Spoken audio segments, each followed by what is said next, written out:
بسم اللہ الرحمن الرحیم۔ السلام علیکم ورحمۃ اللہ وبرکاتہ۔ پھپھی سندل نے اپنی مرضی سے شادی کر لی تو سب گھر والے ان سے خفا ہو گئے۔ بہرحال پھپھی کی رخصتی ہو گئی، انہوں نے بھی دل پر صبر کا پتھر رکھ لیا۔ ہمارے والدین نے ان سے رابطہ رکھا اور نہ ہی انہوں نے ہم سے میل ملاقات کی کوشش کی۔ پھپھو نے جس شخص کو اپنا جیون ساتھی چنا تھا وہ پہلے سے شادی شدہ بال بچوں والا تھا۔ اسی اختلاف کے باعث میرے والدین پھپھی کی وہاں شادی نہیں کرنا چاہتے تھے۔ خیر شادی ہو گئی۔ اس کے بعد جیسے بھی حالات رہے، پھپھی نے کبھی اپنے میکے سے امداد طلب نہ کی۔ وہ برا بھلا وقت گزارتی رہیں اور ہمارے گھر بھی نہیں آئیں۔ ہم جب بڑے ہو گئے تو اتنا سنا کہ ہماری ایک پھپھی ہیں جو کسی بستی میں بیاہی ہوئی ہیں اور ہمارے گھر شادی کے بعد کبھی نہیں آئیں۔ شادی بیاہ اور دیگر تقریبات میں جب رشتہ دار اکٹھے ہوتے تو دادی جان پھپھی سندل کی کمی محسوس کرتیں، لیکن وہ بھی بیٹوں کے آگے مجبور تھیں۔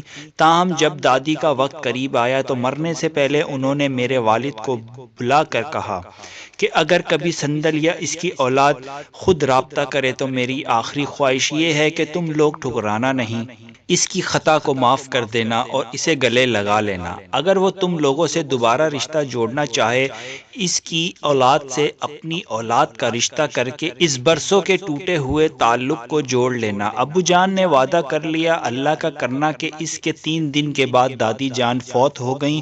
مجھے اس شفیق ہستی کے چلے جانے سے بہت دکھ تھا۔ ہر وقت سوچا کرتی، اے کاش میں ان کی آخری خواہش پوری کر سکتی اور ان کی بچھڑی بیٹی سندل کو خاندان سے ملانے کا وسیلہ بن سکتی۔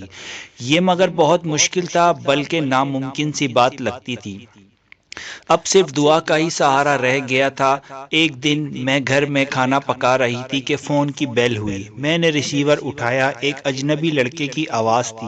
میں سمجھی رانگ نمبر ہے، میں نے فون رکھ دیا اور دیر بعد پھر گھنٹی بجی۔ وہی لڑکا بول رہا تھا، کہنے لگا، پلیز شاہین فون بند مت کرنا۔ میں حیران رہ گئی، یہ کون ہو سکتا ہے جو اس قدر بے تکلفی سے بات کر رہا ہے اور اس کو میرا نام بھی معلوم ہے۔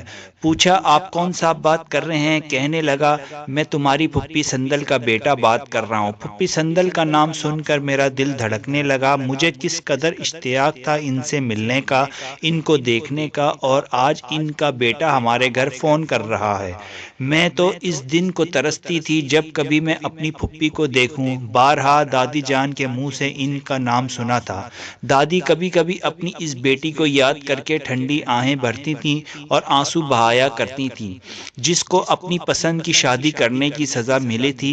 ندیم میرا ہی نہیں، میرے سب بہن بھائیوں کا نام جانتا تھا۔ اس کے دل کا بھی حال یہی تھا جو میرا تھا۔ وہ بھی ہم سب سے ملنے کو ترستا تھا، کیونکہ پھپھی اب بھی ہم سے محبت کرتی تھیں اور انہیں حسرت تھی کہ ان کے بھائی اور بھابھی ایک بار آ کر گلے سے لگا لیں۔ اگلے دن اس نے پھر فون کیا۔ فون میں نے اٹھایا۔ اس دن کے بعد یہ روز کا معمول ہو گیا۔ وہ فون کرتا اور ہم 2-4 باتیں کر لیتے، لیکن میں امی کے ڈر سے کسی کو نہ بتاتی تھی کہ پھپھی کا بیٹا فون کرتا ہے، کیونکہ امی جان ابھی تک پھپھی سے نفرت کرتی تھیں۔ 6 ماہ تک میں ندیم سے چپکے چپکے باتیں کرتی رہی۔ جی چاہتا تھا ان کو دیکھوں۔ ایک دن اس نے کہا، میں فلاں وقت تمہاری گلی سے گزروں گا، تم مجھے دیکھ لینا۔ میں چپکے سے چھت پر گئی اور دیکھ لیا۔ دوسرے دن اس نے فون پر پوچھا، بقول آپ کو ندیم نام تو بہت پسند ہے، کیا آپ نے ذہن میں اس کی کوئی تصویر بنا رکھی ہے؟ میں نے کہا، بالکل آپ جیسی ہی آپ کی تصویر ذہن میں تھی۔ میں نے اس سے اس کا آئیڈیل پوچھا۔ انہوں نے بتایا تو اسے سن کر ڈر گئی، کیونکہ میں اس کا بالکل الٹ تھی۔ اس لیے اب جب بھی ندیم کہتا، میں تم کو دیکھنا چاہتا ہوں، تم اپنے گھر کے گیٹ پر فلاں وقت آنا، میں ادھر سے گزروں گا، میں ٹال جاتی تھی۔ میں تو بالکل خوبصورت نہیں ہوں، وہ مجھے دیکھ کر کتنا مایوس ہوگا۔ ایک رات میں اپنی بہن کے ساتھ تھی۔ میری بہن جانتی تھی کہ میں کسی ندیم نامی لڑکے سے فون پر بات کرتی ہوں۔ انہوں نے سمجھایا، مگر میں تو نام کے ساتھ ساتھ اس سے بھی محبت کرنے لگی تھی۔ فون کی بیل پر میں نے دعا کی، خدایا ندیم کا فون ہو۔ میں نے فون اٹھایا تو ندیم کی آواز تھی۔ اس نے ایک جنرل اسٹور شہر میں لگایا ہوا تھا، جبکہ پہلے وہ اپنی بڑی امی کے پاس بستی میں میں رہتا تھا اور اس کی اپنی امی یعنی ہماری پھپھی اور پھپھا جان کوئٹہ میں رہتے تھے۔ کیونکہ پھپھا کی ملازمت کوئٹہ میں تھی، ندیم کی بڑی امی اس کی شادی اپنی سہیلی کی بیٹی کے ساتھ کرنا چاہتی تھی۔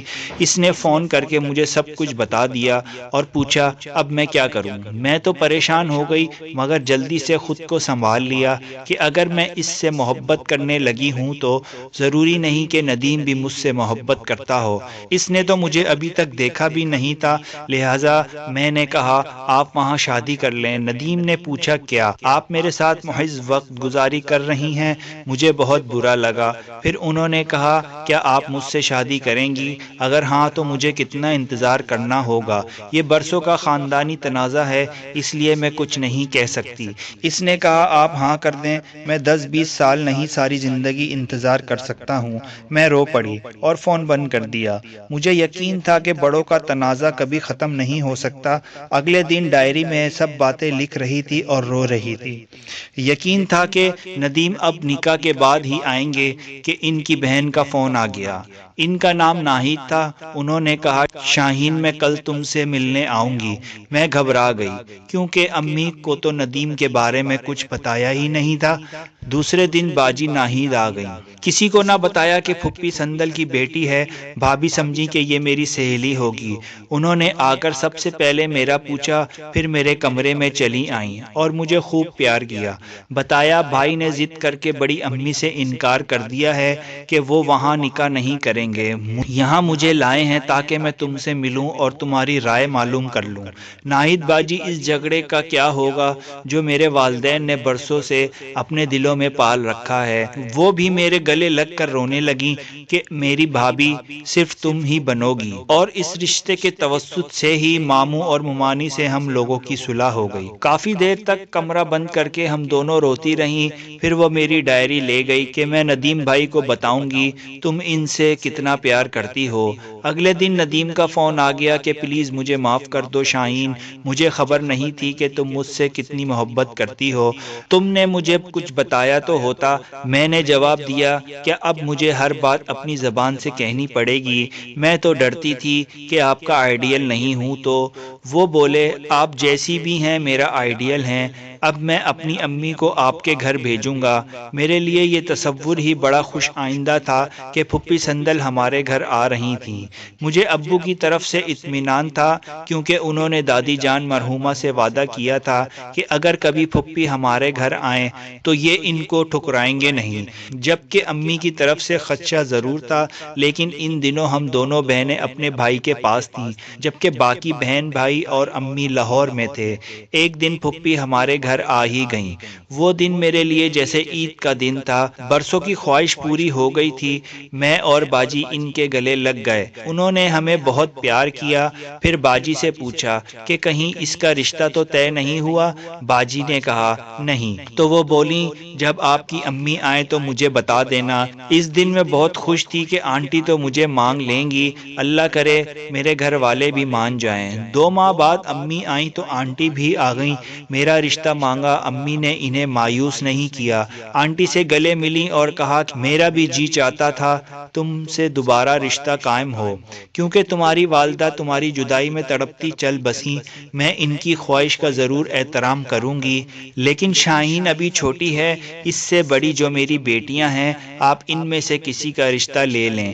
مگر وہ نہ مانی کیونکہ جانتی تھی کہ ندیم اور میں ایک دوسرے کو پسند کرتے ہیں، جبکہ میرے گھر میں یہ بات میری ایک بہن کو پتہ تھی۔ سندل آنٹی نے بہت اصرار کیا مگر میرے گھر والوں نے کہا کہ سوچیں گے۔ میری بہنوں نے امی کو کافی سمجھایا مگر وہ نہ مانی۔ ایک دن امی ہماری سہیلیوں کے گھر گئیں تو انہوں نے بھی امی سے کہا کہ آپ وہاں رشتے کے لیے ہاں کر دیں۔ تب میری امی سمجھ گئیں کہ ضرور کوئی بات ہے جو سب اتنا کہہ رہے ہیں۔ کچھ دن رہ کر میں واپس لاہور چلی گئی۔ بڑی عید میں ایک دن باقی تھا۔ کسی بات پر ندیم مجھ سے ناراض تھے۔ میں بازار سے ان کے لیے گفٹ لینے گئی اور ان کی دکان پر چلی گئی۔ تھوڑی دیر بعد میں نے کہا مجھے رکشا کروا دیں، گھر جانا چاہتی ہوں۔ ہم روڈ پر آئے، سامنے سے میرا بڑا بھائی آ رہا تھا۔ اس نے ہمیں دیکھ لیا، ہم ایک دم سے واپس مڑے اور ایک دکان میں چلے گئے۔ تھوڑی دیر بعد ہم روڈ کراس کرنے لگے تو وہاں میرا چھوٹا بھائی نظر آیا۔ اب تو میرے حواس بالکل ہی جواب دے گئے۔ ندیم نے مجھے رکشے میں بٹھا دیا اور تسلی دی، گھبراؤ نہیں، بھائی نے نہیں دیکھا۔ میں صبح عید کی نماز کے بعد آپ کی گلی میں آؤں گا، بھائی نے دیکھ لیا ہے، آپ اب مت آنا، میں نے اسے بتایا۔ گھر آ کر میں نے بہن کو ساری بات بتا دی۔ تھوڑی دیر بعد بھائی آ گئے، وہ بہت غصے میں تھے، کہنے لگے میں آج تجھے زندہ نہیں چھوڑوں گا۔ انہوں نے مجھے خوب مارا، میں بے ہوش ہو گئی۔ جب بڑے بھائی گھر آئے تو انہوں نے بتایا کہ یہ ندیم کے ساتھ بازار میں گھوم رہی تھی۔ صبح عید تھی اور چاند رات کو میری شامت آئی تھی۔ جب مجھے ہوش آیا اور میں کچھ سوچنے کے قابل ہوئی تو خیال آیا بھائی اتنے غصے میں ہیں، ندیم ہماری گلی میں آئے تو بھائی اس کے ساتھ کیا سلوک کریں۔ میں نے بڑی مشکل سے ایک کاغذ پر لکھا کہ آپ صبح ہماری گلی میں نہیں آنا بلکہ بستی چلے جانا۔ اپنی بہن سے کہا صبح سب سے پہلے یہ ندیم کو بھجوا دینا۔ اس کے بعد مجھے کچھ ہوش نہ رہا۔ یہ پتا کہ صبح کب ہوئی، ہمارے گھر قربانی کب ہوئی، بھائی کے ڈر سے کسی نے بھی آ کر پیار نہ کیا۔ شام کو بھابھی نے آ کر پیار کر کے اٹھایا کہ کل سے بھوکی ہو، کچھ کھا لو۔ میں نے کہا جب تک آپ لوگ پھپھی سندل کو قبول نہیں کر لیں گے میں کچھ نہیں کھاؤں گی۔ بھابھی بولی میں وعدہ کرتی ہوں تمہارا رشتہ وہاں کروا دوں گی۔ تبھی زبردستی انہوں نے مجھے تھوڑا سا دودھ پلایا۔ ان کے پیار بھرے سلوک نے اس دن مجھ کو ہمت دی۔ اگلے دن ذرا بیٹھنے کے قابل ہوئی۔ بھائیوں کا تو سامنا کرنے کی ہمت نہیں تھی کہ فون کی بیل ہوئی۔ بھابھی نے بھائی کو بتا دیا کہ وہی ندیم ہے، پھپھی سندل کا بیٹا۔ بھابھی نے پھر بھائی کو سمجھایا۔ بھائی نے اتنا کہا کہ میں سارے بھائیوں اور ابو سے مشورہ کروں گا، پھر آنٹی سے بات ہوگی۔ بھابھی نے آ کر مجھے پیار کیا کہ تمہارا بھائی کچھ مان گیا ہے۔ تبھی بھائی نے امی کو فون کیا اور ساری بات بتائی، مشورہ مانگا، لیکن امی نے صاف انکار کر دیا۔ آنٹی آئیں تو ان کے ساتھ ندیم کے والد اور بڑے بھائی بھی تھے۔ سب کے سمجھانے سے بھائی نے ہاں کر دی، کیونکہ ایک دن پہلے تینوں بھائیوں نے اکٹھے بیٹھ کر فیصلہ کیا تھا کہ بدنامی سے اچھا ہے ہم خود ہی عزت سے یہ رشتہ کر لیں۔ بھائی نے ندیم کے گھر والوں کو ہاں کر دی اور 2 دن بعد منگنی کا دن بھی دے دیا۔ انہوں نے امی کو دوبارہ فون کیا مگر وہ کسی طرح نہ مانی۔ آخر تینوں بھائیوں نے سمجھایا کہ اب ہم نے ہاں کر دی ہے، اب ہماری عزت کا مسئلہ ہے، آپ ہاں کر دیں۔ نہ جانے کس طرح بھائیوں نے امی کو سمجھایا تو امی نے کہا جو تمہاری مرضی میں آئے کرو مگر میں کسی بات میں شریک نہیں ہوں گی۔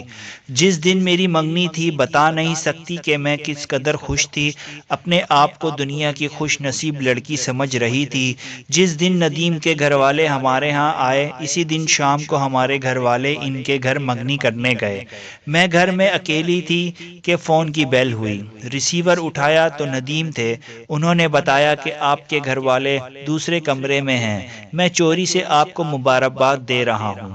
میں بے حد خوش ہوئی۔ پھر ندیم نے چپکے سے ہماری گلی کا ایک چکر لگایا۔ آج وہ اتنے اچھے لگ رہے تھے، چہرے سے خوشی جھلک رہی تھی۔ میرا چھوٹا بھائی اس قدر خوش تھا، بولا آپ نے گفٹ نہیں بنوایا؟ میں نے کہا لائے گا کون؟ وہ بولا میں لاتا ہوں۔ وہ گفٹ لے آیا۔ میں نے اپنی طرف سے پھپھو کو گفٹ بھیجا۔ دراصل میرے بھائیوں اور بہنوں کو بھی پھپھی سندل کے ملنے کی بے حد خوشی تھی اور اس خوشی کا وسیلہ میں اور ندیم بنے تھے۔ آج میری منگنی کو 1.5 برس ہو چکا ہے اور اب اپریل میں ہماری شادی ہوگی۔ آج میں اپنے آپ کو بہت خوش قسمت سمجھتی ہوں اور دعا دیتی ہوں کہ اس عید رات کو جب میرے بھائی نے مجھے بازار میں دیکھا، ناراض تو ہوئے پر سنجیدگی سے سوچا بھی، وہ تھوڑی سی قربانی کا صلہ مجھے اور ندیم کو دائمی خوشی کی صورت میں ملا۔ اگر ندیم کی امی میری سگی پھپھی نہ ہوتی تو شاید ہماری کہانی کا انجام المناک ہوتا۔ یہی سوچ کر آج بھی لرز جاتی ہوں۔ میں ہر وقت خدا سے اپنے اور ندیم کے اچھے مستقبل کی دعا کرتی تھی جو قبول ہوئیں۔ اسی لیے کہتے ہیں ہر وقت اچھی دعا کرنی چاہیے، نہ جانے کون سی گھڑی قبولیت کی ہو۔